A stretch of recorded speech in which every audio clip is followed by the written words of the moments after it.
Welcome back in on this Monday that featured record highs across the area. We've got alert days to keep you prepared and, of course, to keep you safe ahead of the upcoming hot weather. And at this point, just after 11 o'clock, 86 degrees. I honestly don't know if I've ever seen that at this point as we approach midnight, still in the mid-80s and dew points in the upper 60s. So we've got excessive heat warnings and advisories that are still in place across the entire area. We're going to stay in the upper 70s tonight, so some sultry feeling weather, and it is going to be back to another hot feeling day tomorrow.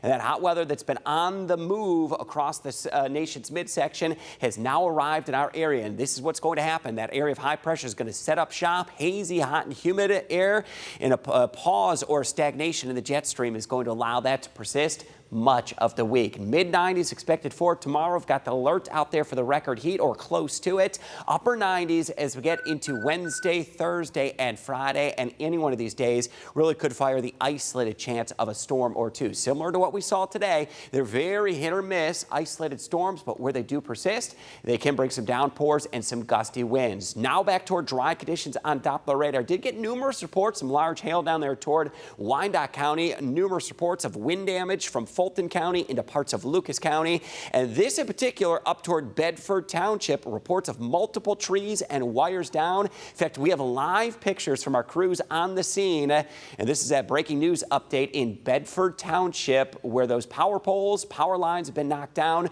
Reports have been indicated this could have been straight line wind damage. It was a high likelihood on Doppler radar that we saw a signal of some widespread wind damage that came through, and here's what it's done. 10,800 customers in Monroe County without power, and think of how sticky and humid it is. Lenawee County has about 2% of the county without power, about 1,000 customers, and in Fulton County, about 595 customers without power. Look at how warm it is. Mid-80s right now, and it's a really sultry feel. Mid-80s across the entire area, but let me flip this page on you. Can you imagine this? A winter storm warning in effect in Montana tonight. Over a foot of snow is expected tonight and into tomorrow, where they're actively seeing snow that is falling right now. Shows how extreme this weather pattern really is. Back here at home, though, better day for the pool tomorrow. Extreme heat puts us into the mid-90s, and we're going to see that feels like it's going to reach close to 100 tomorrow, back into the lower 100s into Wednesday,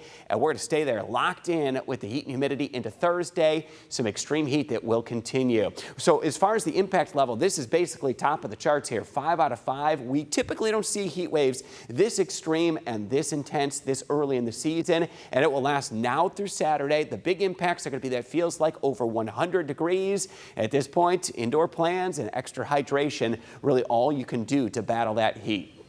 Still going to be muggy tonight, down to 76 degrees. It stays really warm and humid tonight. Back into the mid-90s for Tuesday, and your 10-day forecast has mid to upper 90s each and every day this week through Wednesday, Thursday, Friday, and Saturday. We'll highlight all of those with alert days. Potential is we could even be setting additional record highs. Any one of these days really could fire an isolated afternoon storm or two, and when we turn cooler, you may be looking forward to that. It won't be till the end of the weekend, and early next week is when we dip back into the mid to upper 80s as we go through the end of June.